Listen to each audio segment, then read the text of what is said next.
This is John McAllister, and welcome to episode 13 of the Setting Trick podcast. It's my pleasure today to welcome my good friend, Kare Gjaldbaek, onto the show. I first met Kare at the Phoenix NABC in 2014, where, in his words, we annihilated the field in a side BAM event. Kare has a great sense of humor, and he's a fun-loving guy. And I think that I was a little surprised, actually, on our episode at some of his. He didn't share as many details of many of his fine stories as I thought he might have. Kare is, unfortunately, he's busy with, well, not unfortunately, but Kare is busy with a wife and young children, and he's also finishing his PhD in mathematics. So he hasn't been to a national since 2016. Now, he's promised me on this episode that he's going to change that, and he plans to come to Montreal this summer. The biggest takeaway, the biggest aha moment I had on this in this conversation was when Kare talks about not talking about results at the table with his partner. And I found we recorded this episode before San Francisco, and I found it's easy to say that I'm gonna do that, to not talk results, but it's very difficult in practice to really do that. So I hope you enjoy this episode with Kare, and let's make sure that he doesn't fall out of the bridge community. Well, I wanted to have you on the show because you're such a good spirited guy. And, thank you. And you obviously love bridge. I do. Yeah. So it was just something where, when I was texting you the other day about being in New York, it was just like a spur of the moment thing, and I was like, yeah, I should ask you to be on. Yeah, well, I wasn't sure how serious you were, but I'm very happy to be on. I mean,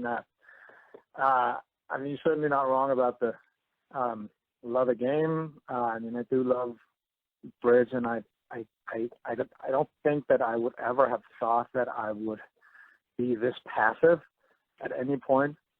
But there's just some things going on, and then things take time, and I look forward to, life calming down a little bit, and I have time to get back in the game. I really miss it. I do miss it. But so much is going on in my life that I was surprised realizing how rarely I play, just thinking about it. But the days just pass, and all of a sudden it's been a year. But I really will actively plan on playing in Montreal. That's the goal. And then hopefully you can address me doctor at that point.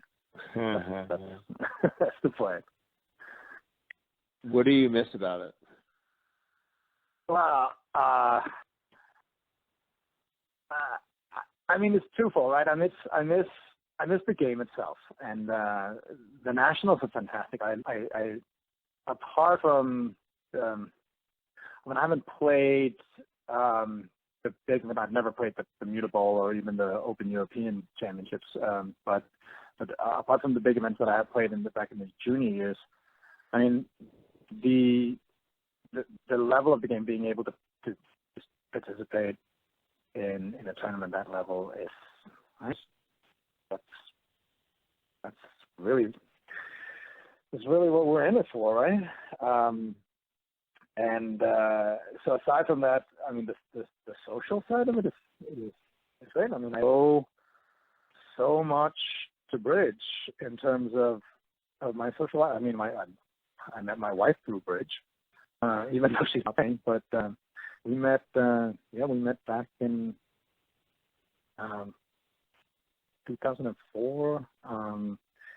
she went to a junior bridge camp following the Summer Nationals, and I think that was the last time she played, but that was the last time she had to. What is she like? Does she mention that you're not playing? No, I mean she's not. She's never asked me not to play. It's not. Yeah. No, she's very supportive. No, it's all me.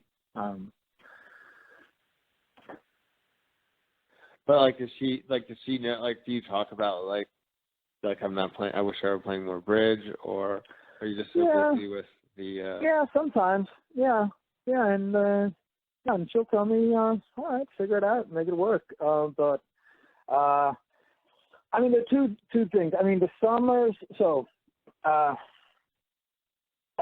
when I say play, I really mean the nationals.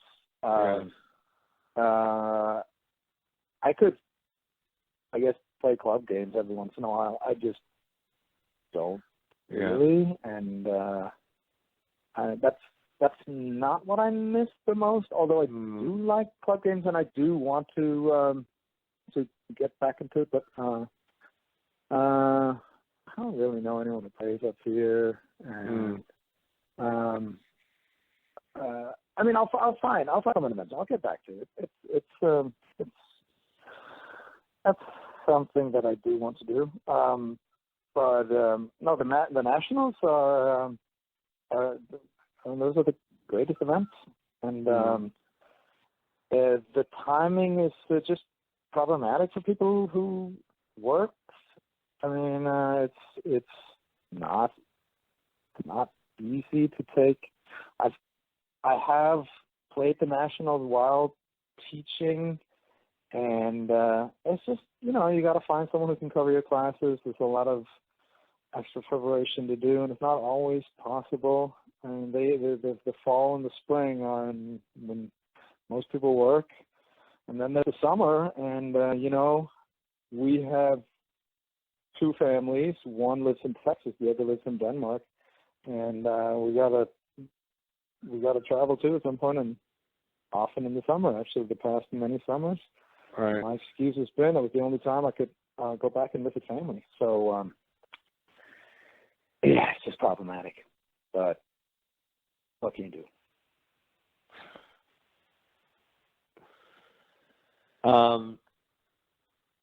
What's your best? What's your sweetest result in the international? So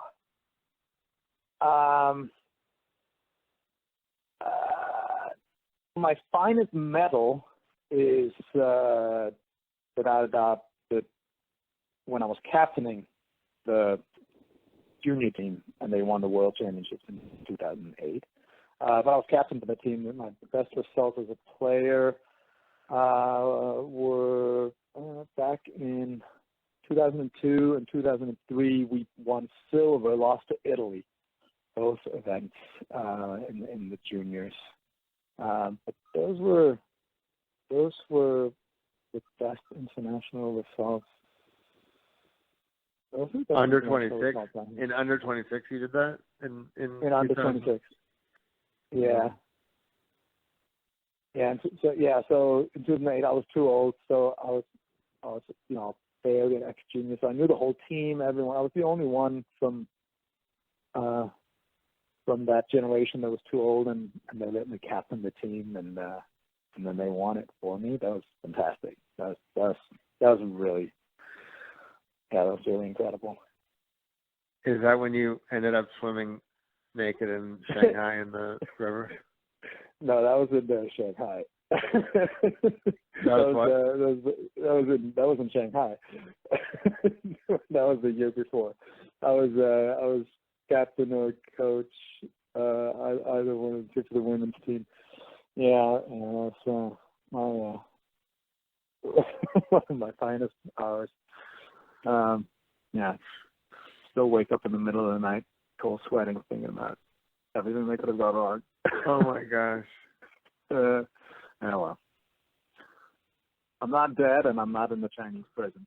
So weren't you walking around Shanghai buck naked? No, I was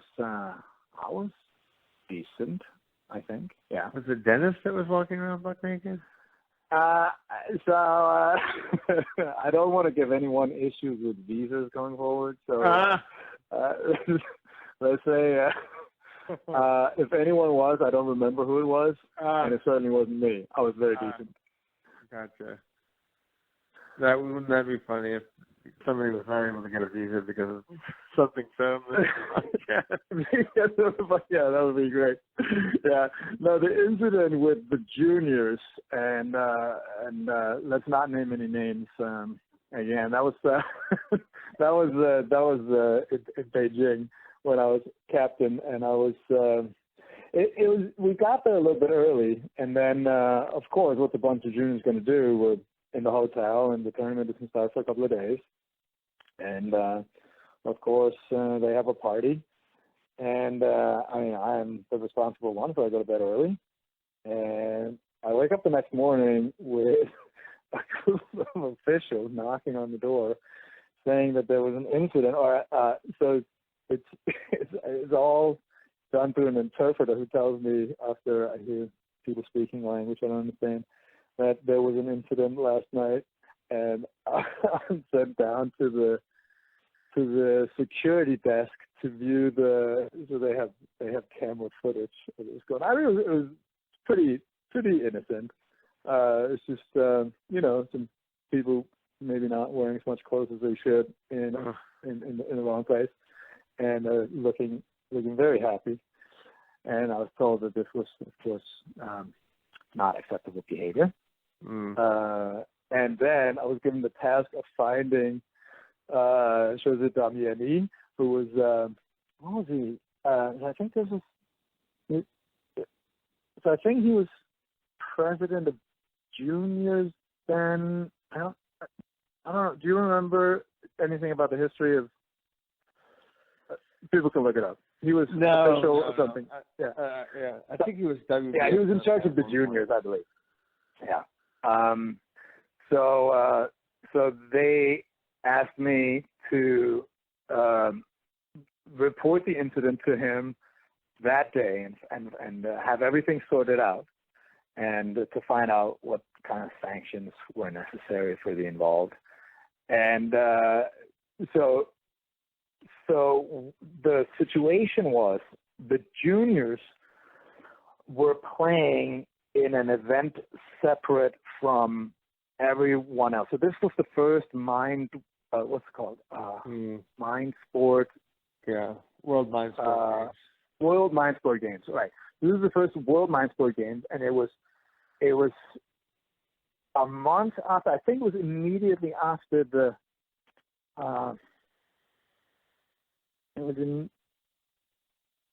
so the Summer Olympics were in Beijing, and I think the Paralympics were immediately after, and then we came. And we were using the same facilities, or at least the grown-ups were. So the juniors were somewhere else in Beijing doing their event. And I'm asked to find José Damiani to tell him about this incident and figure out what's to be done about it. And then they leave me there, and this is probably the most intense game of hide and seek you can imagine. So there's a guy that you will recognize him if you see him. That's pretty much how much you know José Damiani. And this person is somewhere in Beijing, which is a big place. And now you're asked to find him. It was incredible how it worked out. I just walked around. I had no idea what to do, right? And I walk around the area where we're playing. No one is really there yet because we arrived early. And I'm I don't know. I'm thinking about what to tell them when I realize it's impossible. It's an impossible task. And then I see a bus that says something like Bridge Shuttle, something on it. And I figured, all right, whatever. I just hop on it. And mind you, there's no Uber or anything at this point. Right? It's just if I find a cab, that's fine. Then I try to see if I can explain to a cab driver I need to go to some place where they play bridge. Good luck with that. Just, yeah, it's just so hopeless. Yeah. So I jumped on this bus that just turns out then, I mean, as I hoped, it was a shuttle bus to the other bridge area where the Olympiad was going on and all the Mindsport events. And then, after driving for 30 minutes, I arrive at the Olympic City, and it's a huge, huge place. If it's just the Olympic City, it's as big as any city I've been in at that point. And I still have to find this one guy. And I just figure, okay, there's a fancy-looking hotel. So I go in, and the first guy I see in the lobby is Jose Damiani. And I can't believe this worked.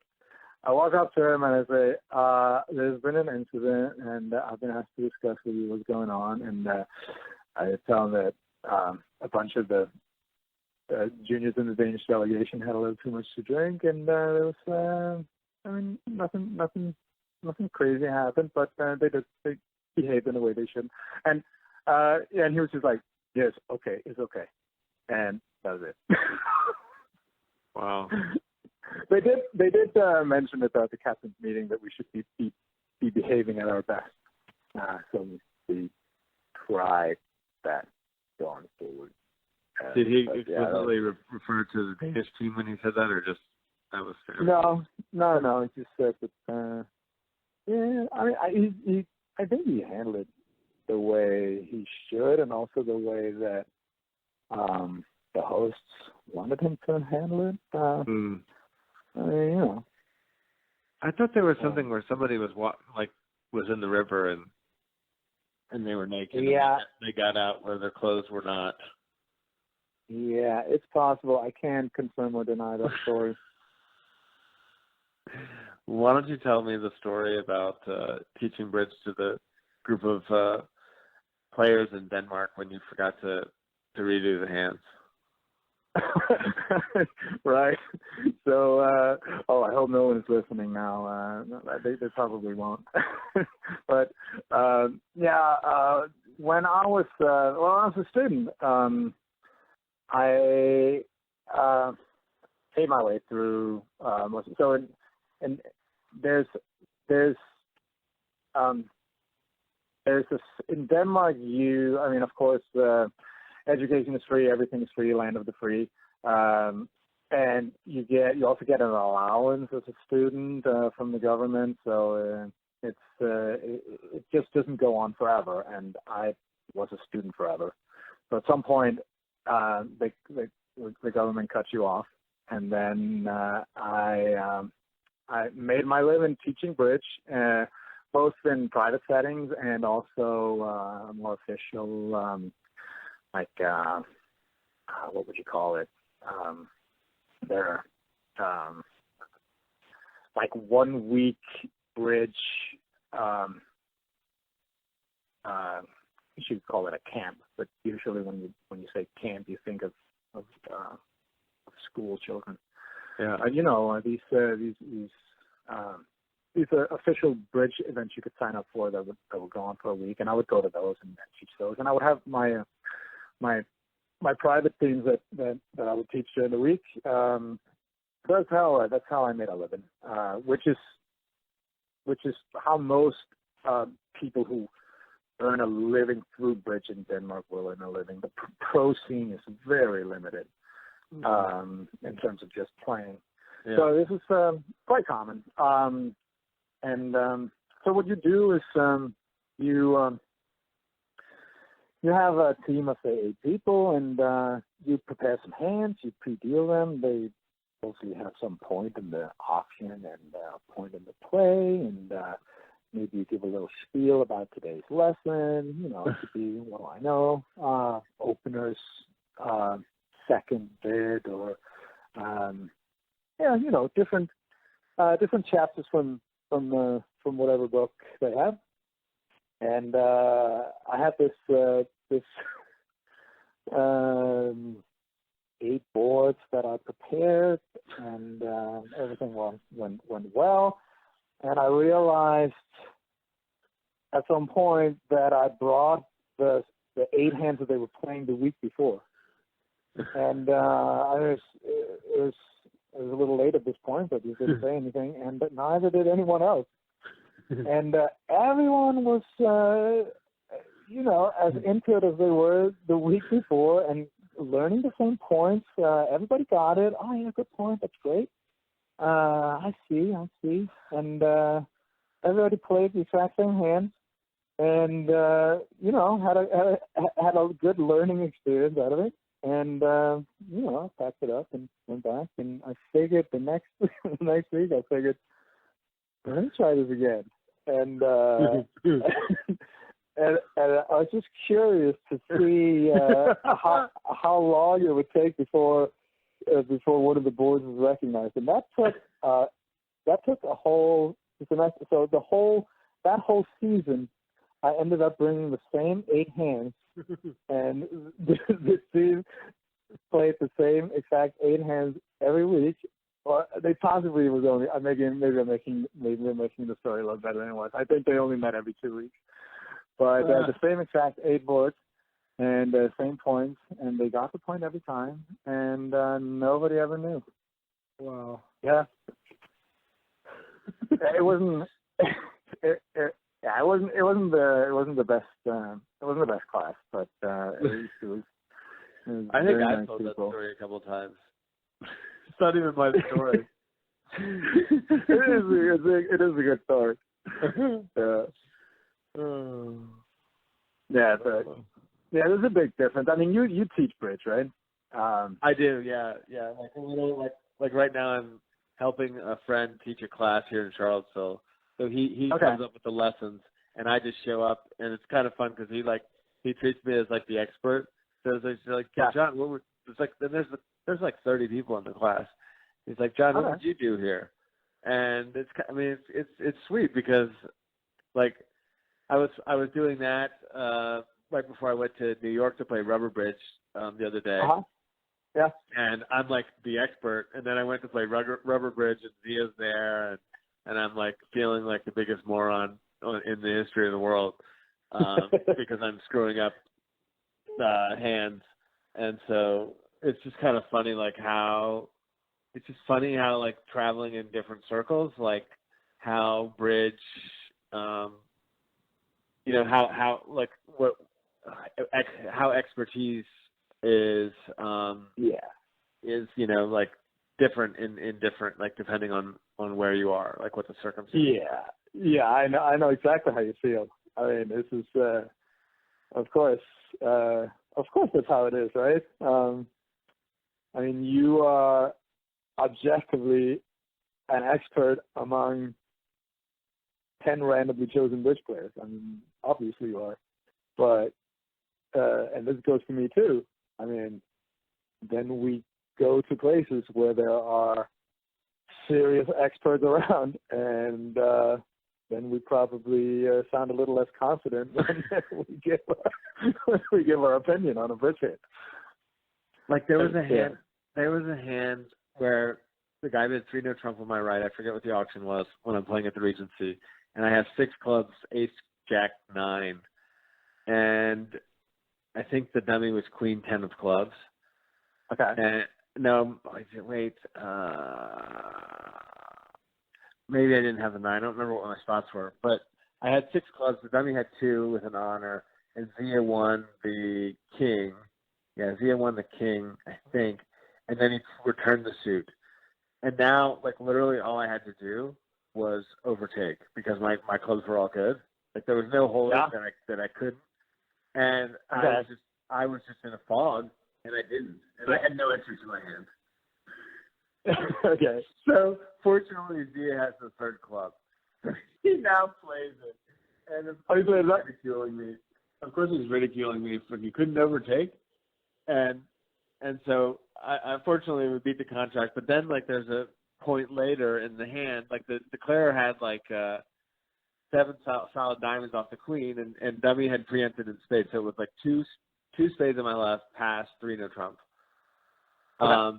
And then we had ace, queen, 6 of spades, and Zia's like he's like, well, just I don't know if they're vulnerable or not, but he said something, and he discarded some high spades, like a high spade and a lower spade, and like it's finally I'm done cashing all my clubs, and I'm like kind of in a I don't like it's weird that I don't really know I don't know what to do. And so I play a diamond, which is the Clare suit, which I didn't know and so Zia's like now he starts haranguing me for that because we would have gotten at least one more trick probably because Zia had the ace of hearts and he had the king jack of spades or maybe two more tricks and it was just like it was so humiliating and it was like if he just hadn't said anything I'm sure I would have played a spade, but it was like because he said something, now I'm like my antenna's up, and that's probably not even that ethical, frankly. But probably like, not. I don't know what rubber bridge ethics are different. So he got so mad, and I felt like such a moron for not overtaking in the first place, and then I just make this nullo play, and it's just like I mean like. I had Bart Bramley on the podcast. He was our most recent guest, and he talked about Hammond's quality is that like he moves on to the next hand, and like this is an example. It's like it's hard for me not to be like wrecked by that to just go on to the next hand. Yeah. No, that's I mean it's not it's something you hear everyone saying. It's certainly certainly true, and you know that there are a bunch of experts who don't do it. But I mean, in my opinion, that is the best advice. I think I can pinpoint probably the day of me improving the most in bridge was back in the junior days. We had I was going into the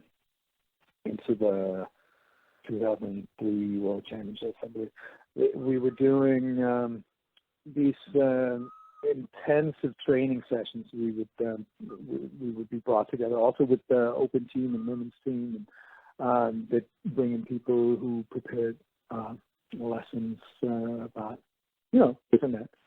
And one of them was there's a guy talking about the mental aspects of bridge and. One of the points was, of course, moving on. But how do you move on? And one of the things that is very easy to do is just have an agreement with your partner that you don't comment on anything at all until after the whole session is over, but preferably the whole day is over, maybe even the tournament. No one has ever gained anything from any discussion after a hand, and good or bad. So you also see some partnerships that are very important, that they congratulate each other on a good lead or whatnot, and that's not good either. I don't believe that's good. I mean, it's worst case, it's rude to the opponents. Best case is you create a situation where you keep having to compliment each other, and then you do something that you think is good, and your partner doesn't say "good one, partner," and then you start internalizing that. It is so easy to just have an agreement with your partner that no matter what happens, you don't comment, you don't say anything at the table, and it is really, really helpful. And then, of course, I mean, if you're serious, it's a partnership. Sorry, not to you. No, I was just going to say, of course, any disaster needs to be addressed at some point, right? You go over the hands after, of course, but don't say anything at the table. Is the best advice I can give to anyone. I appreciate how you articulated it because I think it's important for my own development to practice that. Yeah, so it's been a while since I've played against you at the table. But yeah, if we were to play, it's certainly something that I would suggest. I mean, you can. I don't know if you're still that way, but I mean, you can be agitated, either for good or bad, at the table, and I'm sure that you would agree that it's never done you any good. Yeah. Is that wrong? Yeah. Is that? Yeah.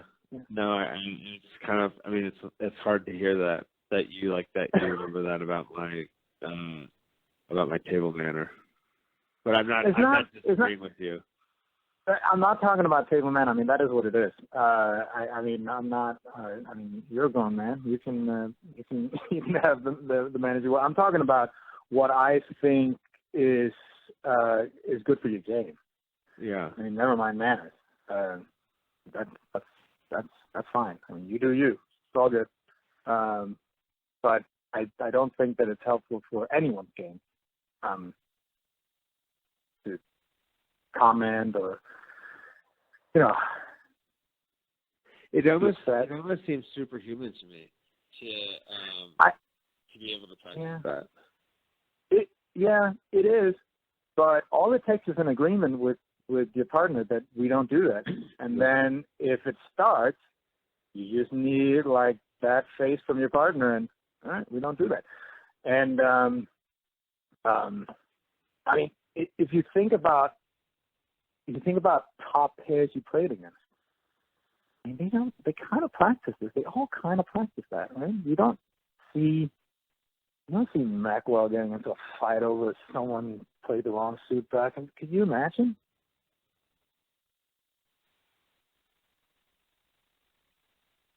Yeah, I think you're probably right about that. I mean, I haven't played that many hands against Maxwell, but yeah. Well, I mean, it's certainly worked very well for me, and yeah, I think that's also what I see in most top pairs. And you know what? I think that when people play against top pairs and they never have a discussion about anything, people just think it's because they're so good they never make mistakes. So what's there to address? And I mean, you also know that's not the case. You know, top pairs make mistakes and they disagree all the time. They just deal with it at a different time. They don't deal with it at a table.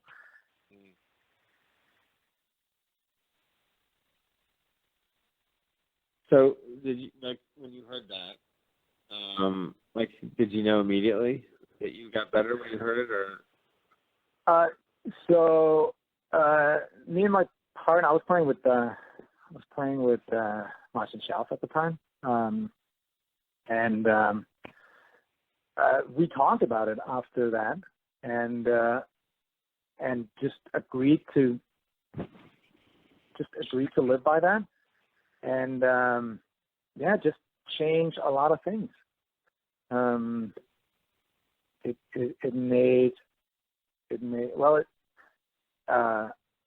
certainly made me more confident. And how did it make you reduce errors?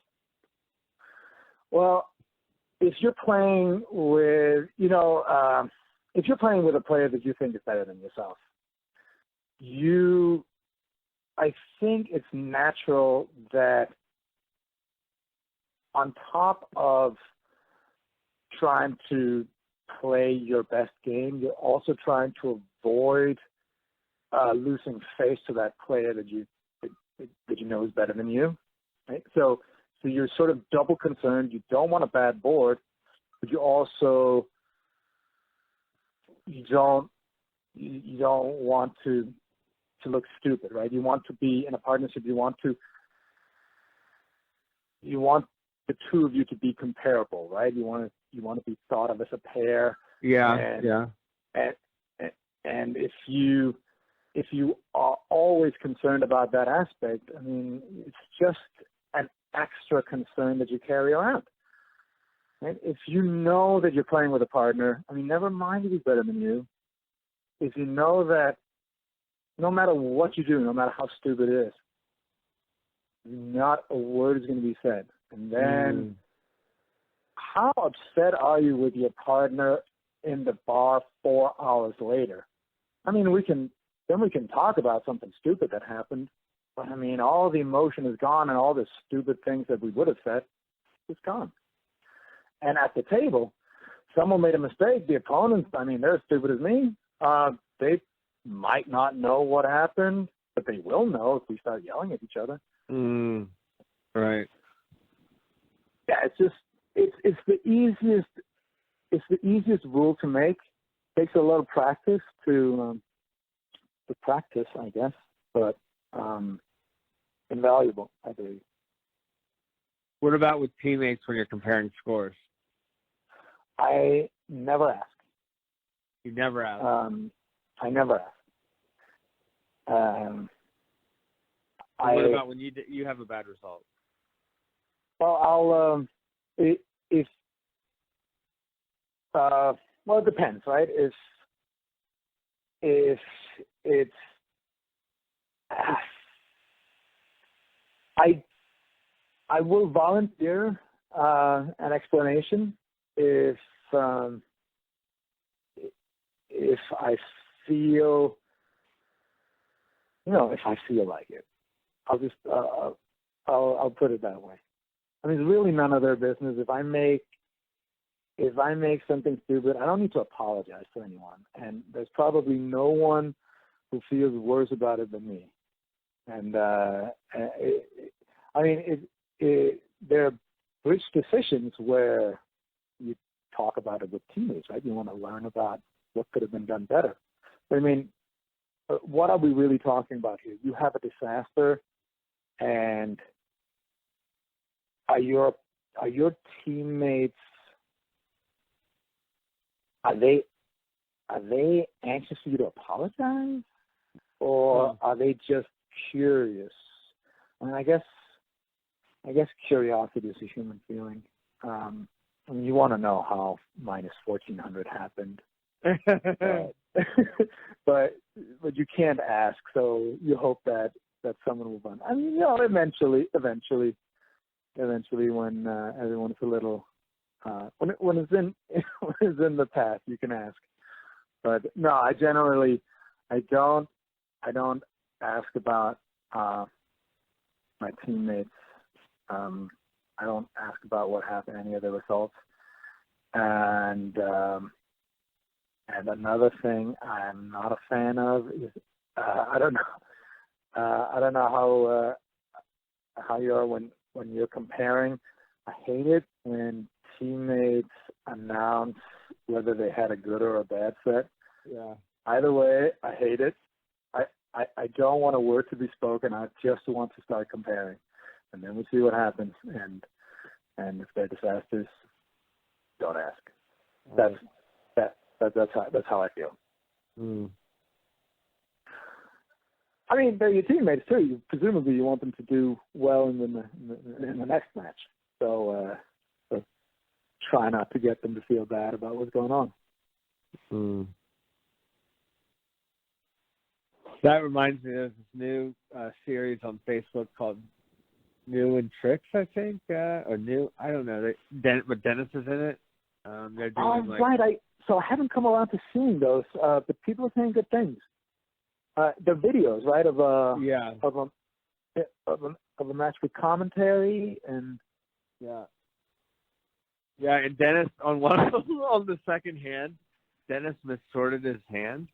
He had King Queen 6 of clubs and the King of hearts second, I think. And so he thought he had a singleton spade and his partner opened a no trump. So he's like talking through the hand as like, I'm gonna bid 2 spades, and then my partner's gonna bid 2 no or 3 clubs, and I'm gonna bid 3 spades showing a singleton spade. And I was approached by the producer of the series, and she asked me if I would share it on Facebook, and so I did, and I shared it. Like I shared under about Dennis making this mistake. Like that was kind of the point of my thing. And now when I'm listening to you talk about about like not harping on mistakes. I'm feeling a little guilty for having made this mistake be like the feature of my Facebook. Yeah. Well, I mean, I'll say two things about it. First of all, I mean, this is a televised match with commentary, and I think that they expect to be scrutinized. He's not your teammate, and third, I think that is probably, if anyone can take anything you throw at him, he's not going to care. I think he'd probably just laugh it off. So what was it? He had two. Did he have 2 spades and 5 clubs? Is that what it was? You thought he had 6 1? I think he had 3 diamonds. I think he had an 8. But what was the missorting? What was he was bidding a singleton? Yeah, he thought he had. He didn't have. Spade, so I guess he thought he had 7 clubs. I'm not sure. All right. Yeah. Well, you know, I mean, what are you really going to do? I mean, suppose so. I think Dennis can handle anything. That's fine. We can talk smack about him. But suppose this is something that happened at your teammate's table. Yeah. I mean, what good could possibly come of? I mean, first of all, never mind being upset. I mean, nobody would hate them. If this turned into a disaster, who do you think hates himself the most? You don't need to pile on. Second, if you're just curious about how did this disaster happen, you'll find out eventually. You don't have to ask right after you're comparing. This is not the time. Right. Okay? Oh. Yeah, remember whose team you're on. Yeah, I know, man. I'm just like sort of cringing a little bit because I was doing. I haven't practiced this. Like in Madeira, I didn't practice that, so I asked a couple of times. Yeah, I mean, look,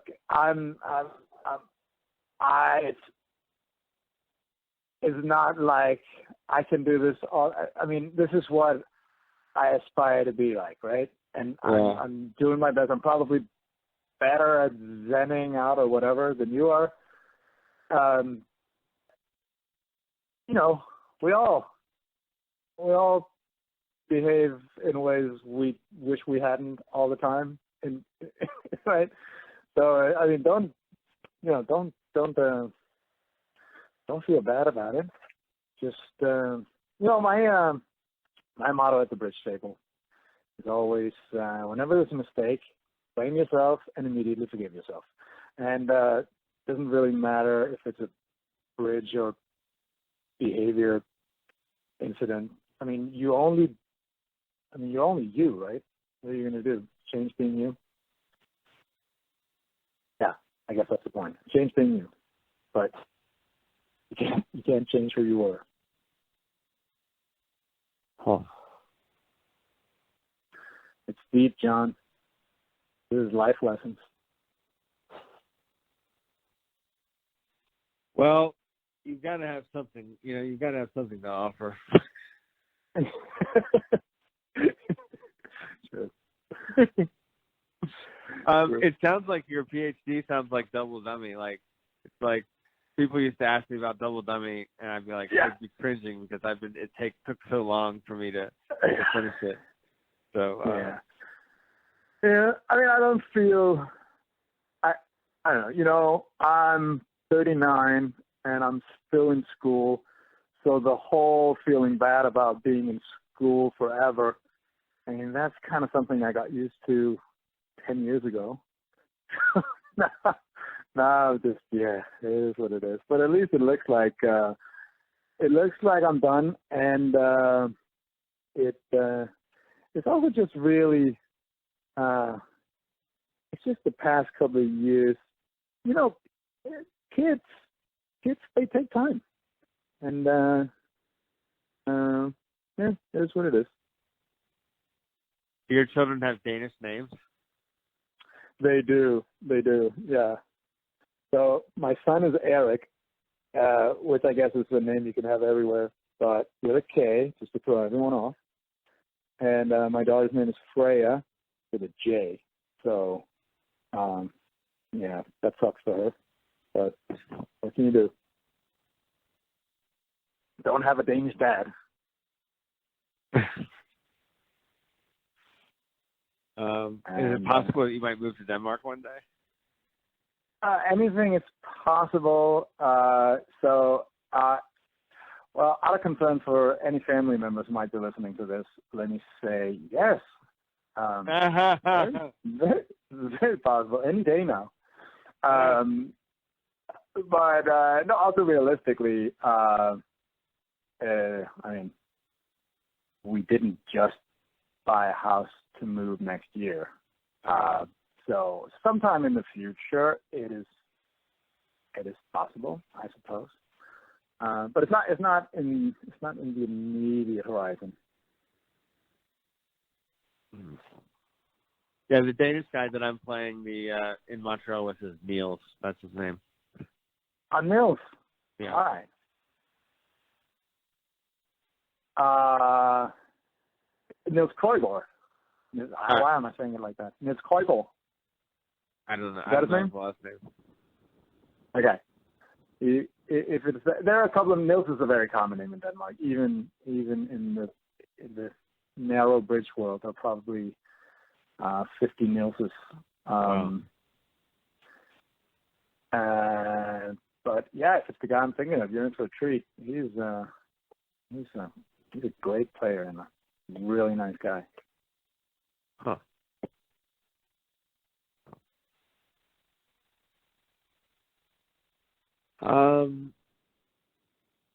Did you tell your wife you're going to be on the Setting Trick podcast? No, I didn't. It's Laura, right? Yeah, it's Laura. Yeah. No, I'll listen through it first, and then if I accidentally say something embarrassing, I won't ever tell her. That's how I was going to play it. Although, somebody's going to mess it up on Facebook at some point, right? What's that? Somebody's going to out me on Facebook at some point, right? Isn't that how it always goes? You can't keep anything private anymore. I don't know. Like, part of the reason I wanted to interview you was because I wanted Christina to like get a kick out of it. No, like that. I'm sure she will. So how did you meet Christina? Through bridge. So she was a sort of late arrival to the junior scene. Her parents played. They lived in a suburb of Copenhagen, and I don't know, one way or the other, she was convinced to sign up for the national junior event, and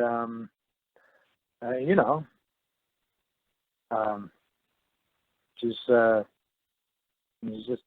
hell of a lot of fun to be around. So how old were you when you met her?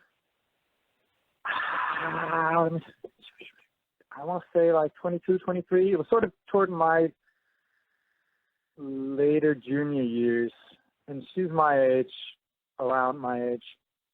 So she was more or less a beginner at that point. Yeah. And the junior events are just so much fun, right? We just had the best of times, and we became super good friends. And she would come visit. I'd come visit. Not even virtually. We just become good friends. And she just started playing bridge more and more.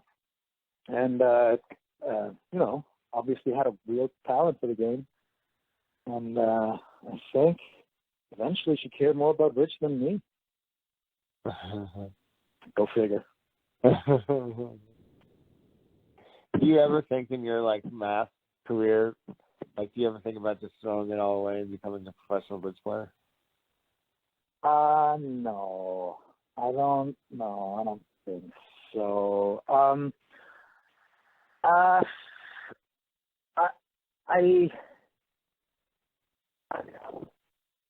would love parts of it, and parts of it I wouldn't love so much.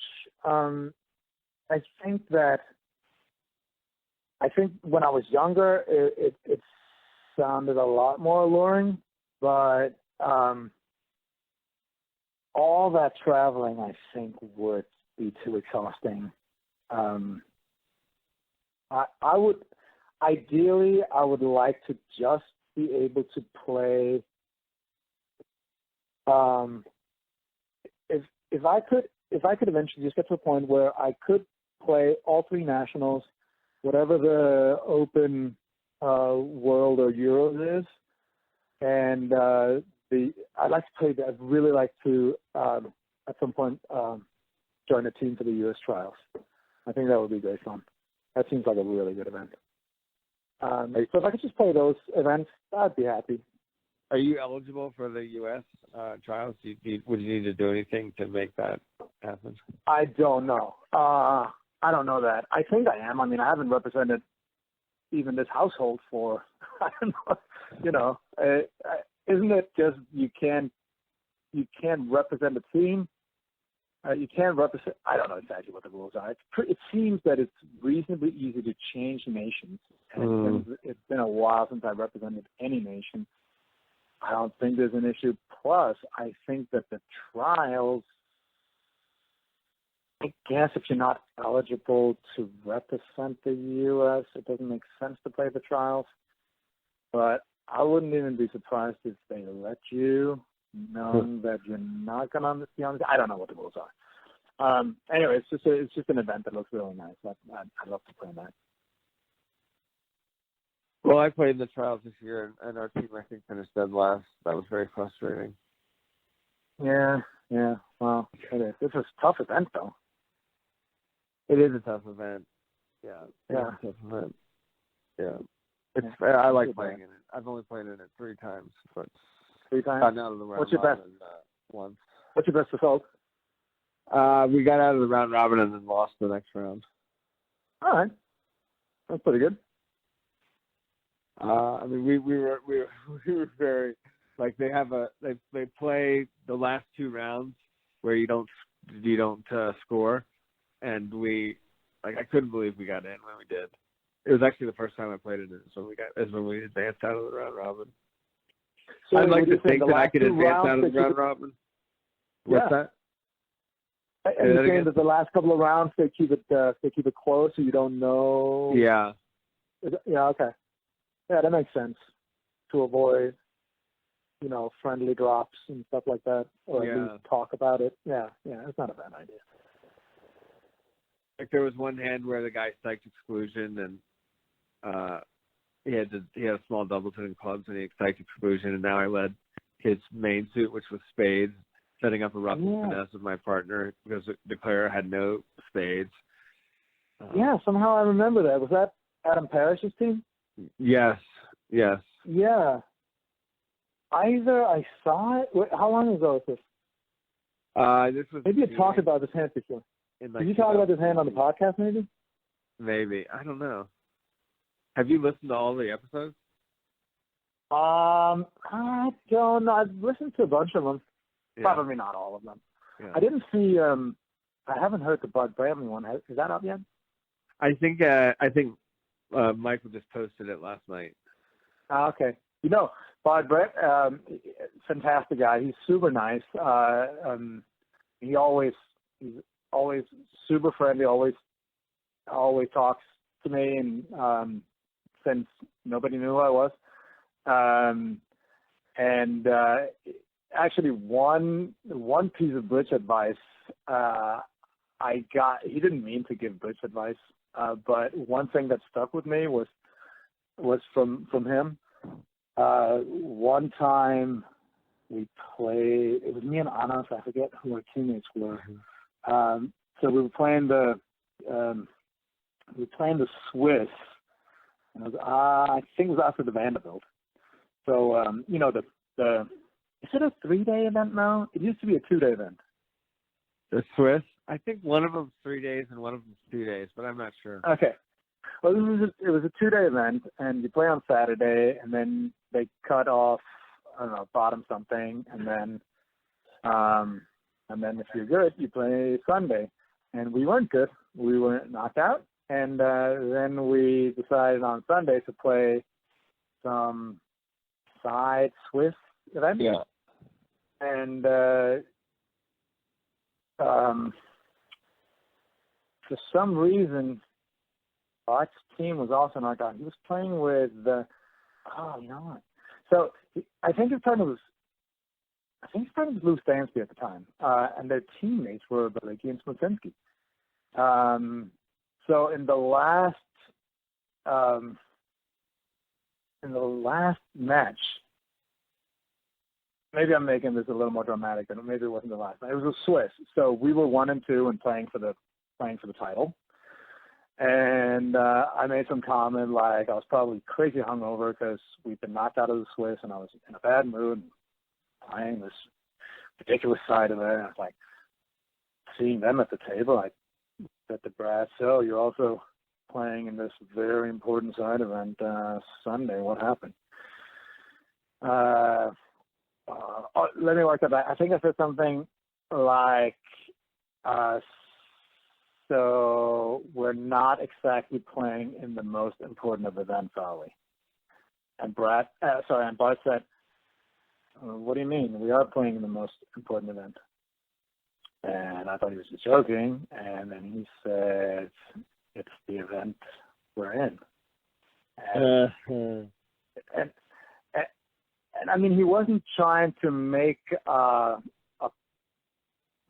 aphorism or anything. It was obvious that is just the way he felt. And I mean, that is just the way a champion thinks. I mean, why on earth would I care about any event that I'm not playing in? Right. And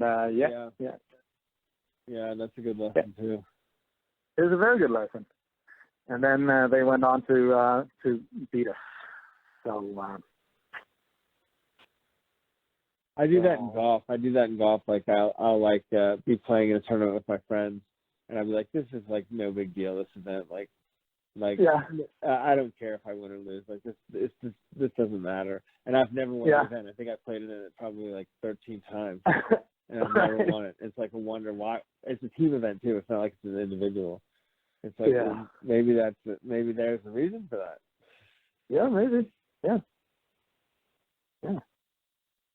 That's another thing you see with these champions.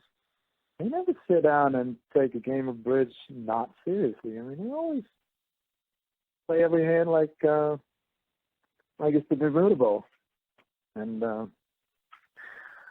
you get to play a lot more Bermuda Bowl hands if that's your mentality. Yeah, I would imagine so.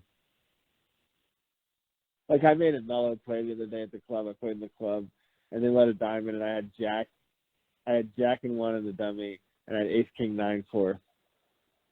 And I just woodenly just played the Jack, and now it went Queen. Wait, sorry, you had Ace King 9 4 opposite what? Jack and 1. Jack and 1. And I was playing a 3-0. Okay, and you need 3 tricks. Well, yeah. Okay. I mean, yeah, that would have been enough to make my contract. And I just woodenly played the Jack, and then I was like, oh shit! Like if I just played low, now I for sure have 3 tricks. But it was just like such a it's frustrating. Frustrating when I do things like that. I'm sorry, I don't understand the lie of the cards. Jack and 1. Why would you have? Okay, one more. Yeah, Jack and 1 in the dummy, opposite Ace King 9 deuce. And when if I played low, what can they do? They can play the 10 or the Queen. Oh, you didn't open the suit. Right. They led into Ace King 9 low. Gotcha. Okay. All right. Yeah. Yeah, that's lazy, man. Totally lazy. Yeah. Totally. Happens all the time. I feel you. Yeah. Yeah. This is what I choose how I choose to spend my time. And I just went down. And it's just frustrating. Like, I just wanted to be good at bridge, and like, I'm just not. I'm not taking the time to think through decisions and plays. Yeah.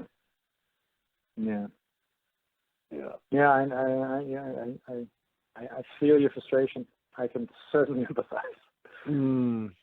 I've been there, and I've been there many more times than you have. I assure you. How much bridge were you playing at, like, your peak? I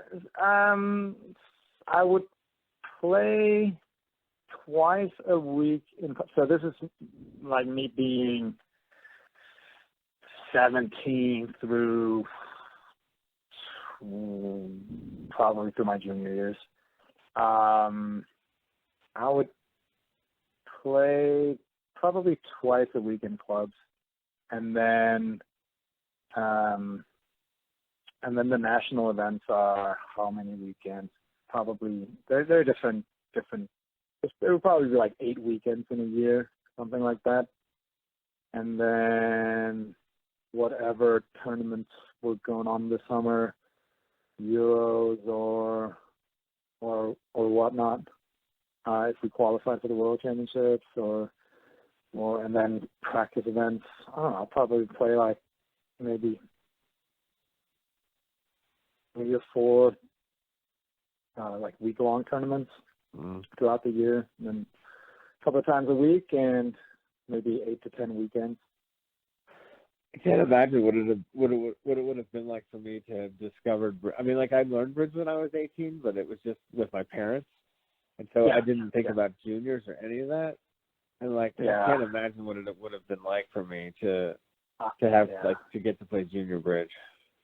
No, I mean, it's the best.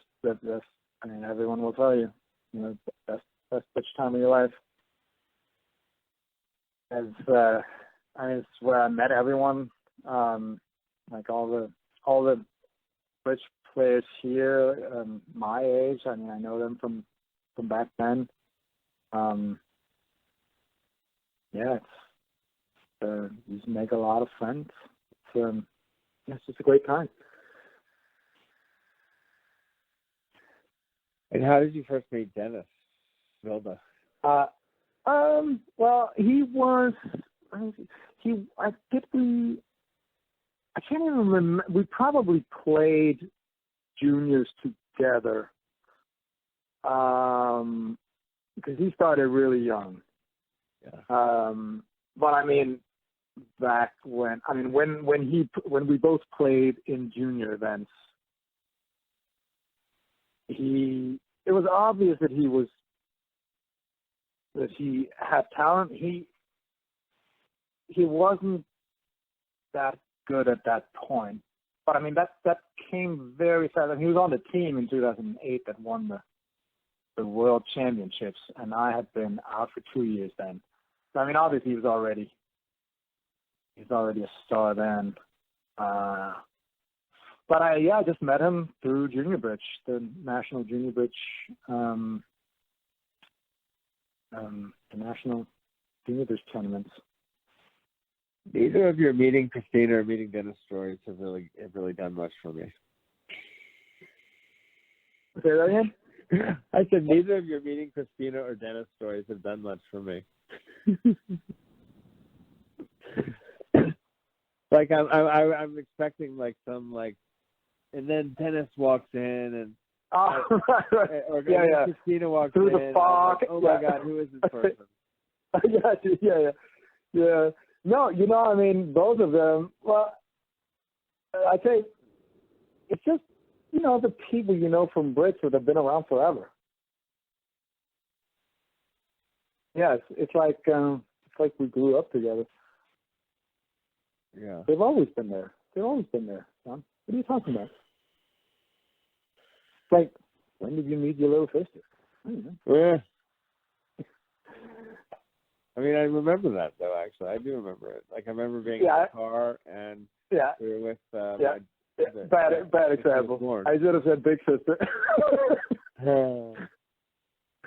Right. Yeah. Do you know anything about how Morten's program is going in Denmark, introducing bridge to kids in schools? So I don't know how it's doing. It was pretty successful, and I think still is. It's what's, from what I understood, definitely successful in terms of getting schools on board. Yeah.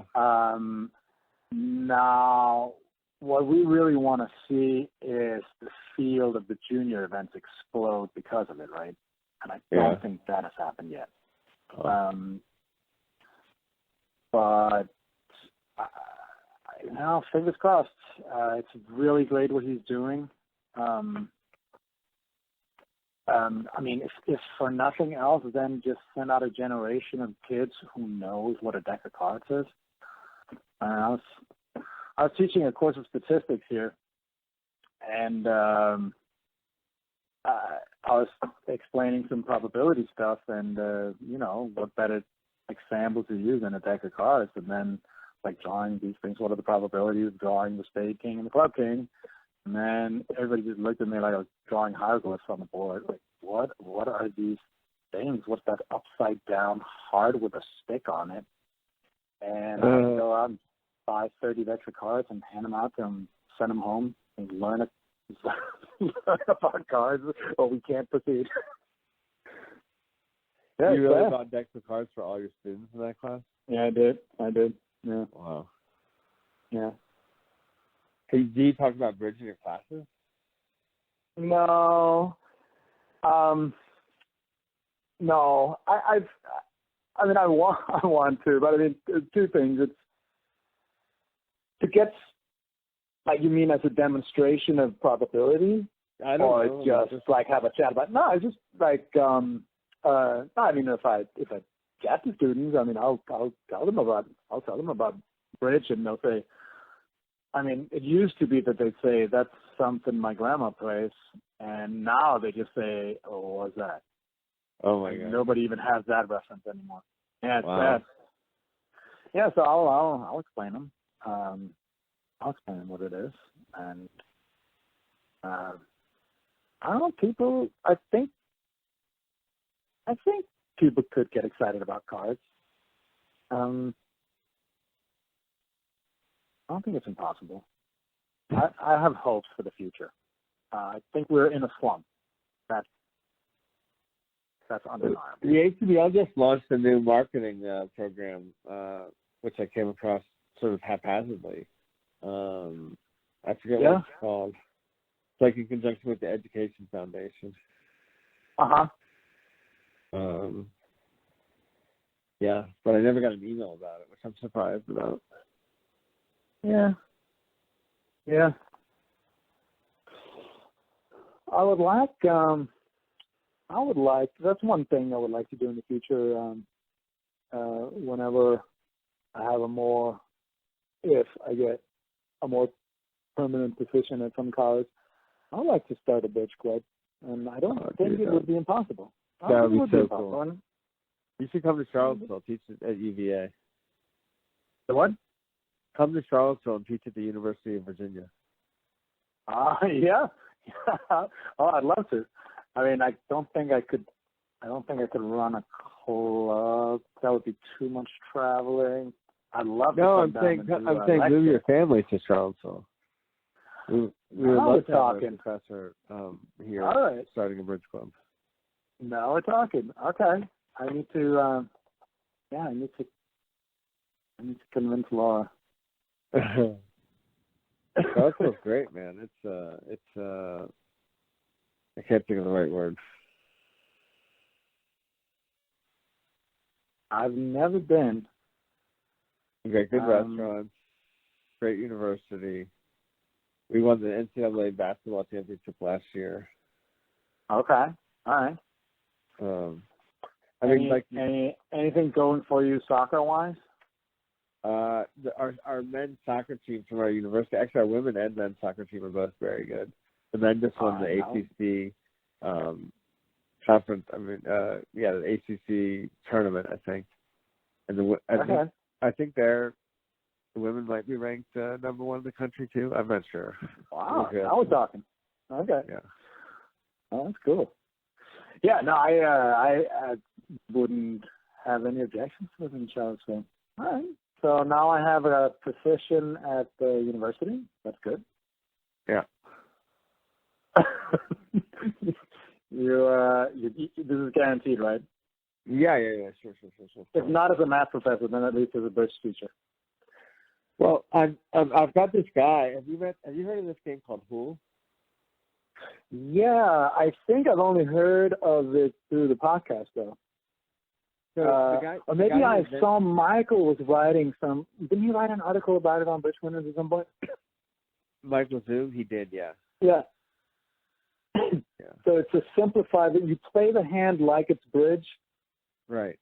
but the bidding is simpler. Is that how it is? It's the bidding is 2 rounds, and you can name either your length in one suit, your non-specific pattern, or your high card points. And how many rounds of bidding do you have? 2. Just one? 2 rounds. So in the first round, you choose one of the 3 that you mentioned. Yeah. So you can say your full distribution, but you don't know which suit is which. Yes, that's right. Or you can say the length in one suit of you choosing, or you can say I had 7 hearts. Yeah, like if you're 7, you could say I have 7 hearts, and then the next round of bidding, you could say I have 5 spades. Okay, all right, that's a good description of the hand. Yeah. All right. Yeah. That's interesting, because I could see how this people would probably play it pretty blindly to begin with, but then you'd realize that we don't both have to say high card points, right? Right. It's fine if one does and the other. I don't know. It's interesting. A lot of times you can know like what the shape is around the table if you just think about it a little bit based on what like or the high card points become revealed, like if 2 people say their high card points, you know what they are. So there's so you still play with the play of the hands is still with a dummy, right? Yeah. All right, so it could end up being double dummy quite fast. Yeah. So sometimes sometimes when you're not gonna buy the hand, you just want to like give like you want to just tell whatever information is the opponents already know. Can you lie? I don't think so. Okay. Yeah. But I was recently teaching 2 people bridge, and I was playing the other 2 hands, and then what we decided to do is we just dealt out 4 hands, and then we put one down as the dummy, and then all 3 of us got to bid for the dummy. Yeah, I played that. I think that was the first. Some variation of that was my introduction to bridge. Like Dad taught me and my older sister. And we used to play that something like that. It was maybe a few cards were closed, and then you got to. Did you get to swap? I can't remember, but something to that. Something like that. You bid for the dummy, and then whoever wins the bidding is declarer.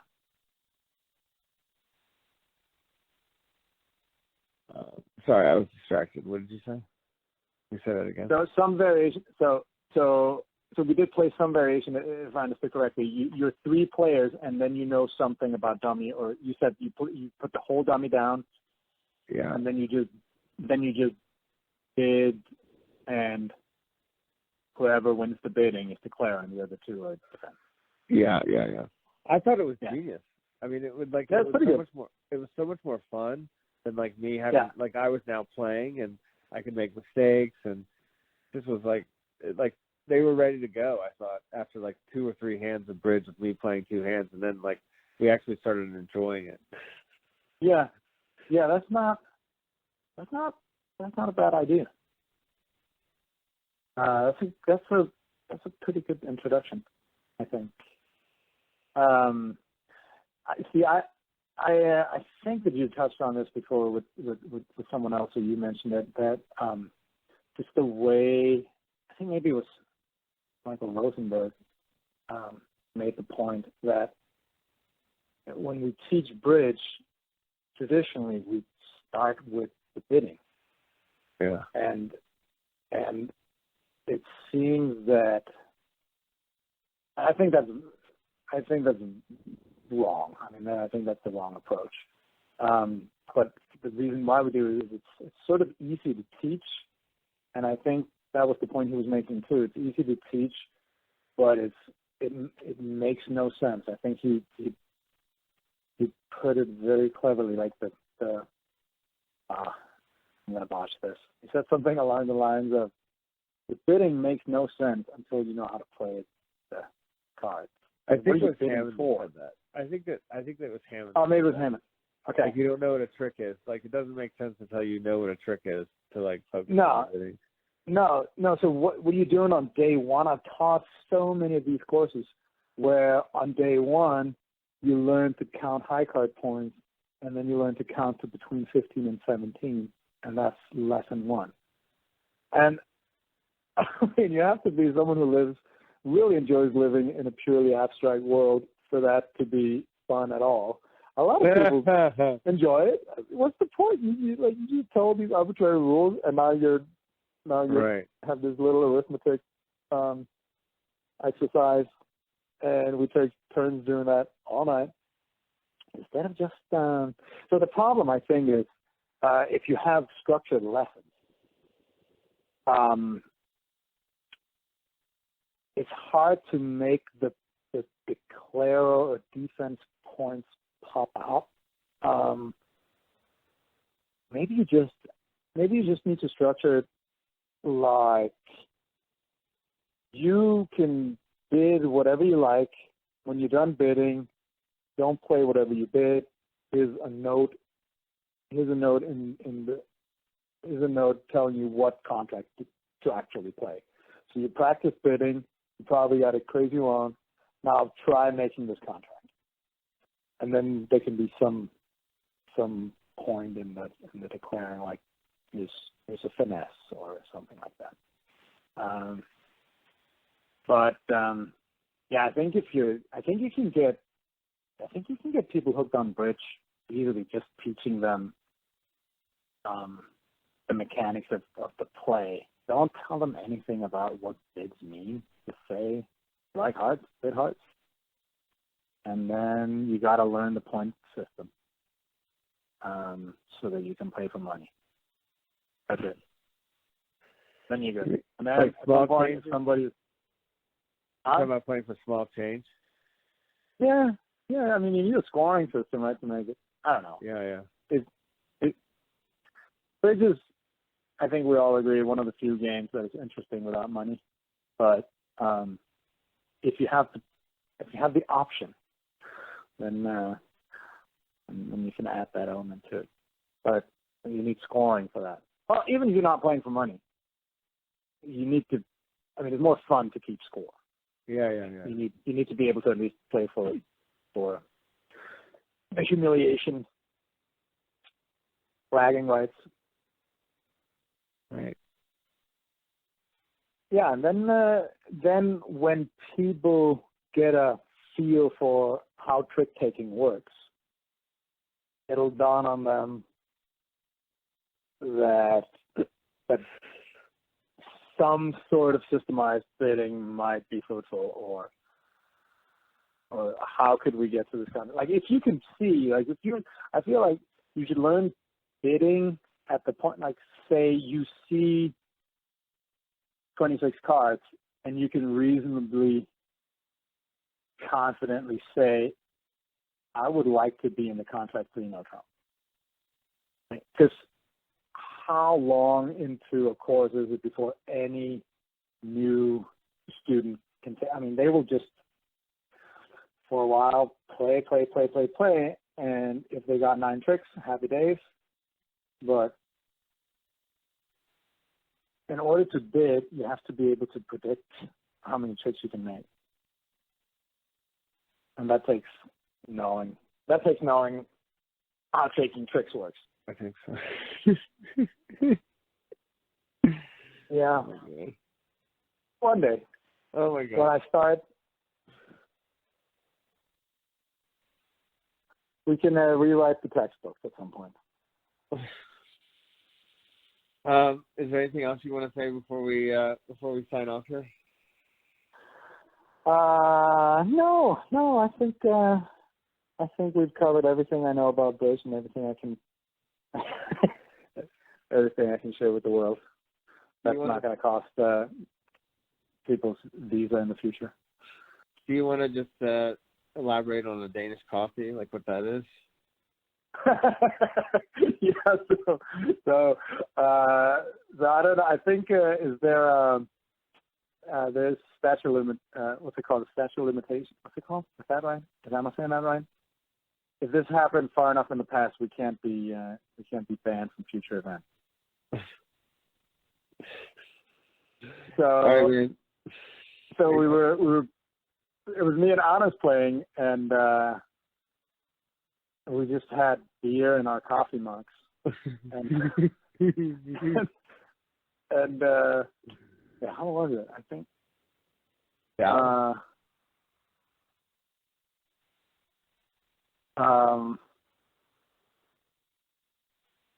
I think it was just.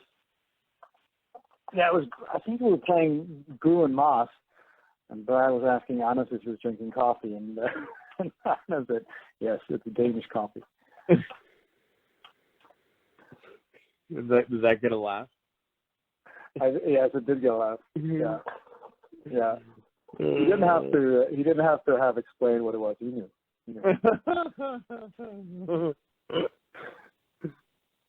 Oh my gosh. Thank you for having me on. It's good catching up with you. Yeah, likewise.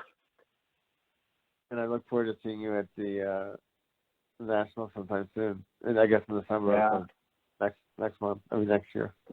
Summer of 2020 is happening this time. Really is happening.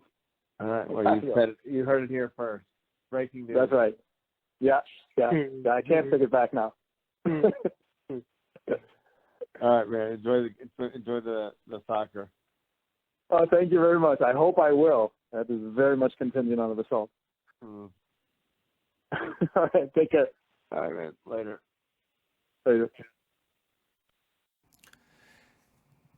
Thanks once again for listening to The Setting Trick. I got a lot of positive feedback about the BART episode in San Francisco. So thanks to everybody who came up and shared that with me. It's a challenge to make these to really do justice to the to my guests, and I'm working to be a better listener and a better host. And it's fun when I hear your feedback that those efforts are being noticed. So thank you, and see you at the table.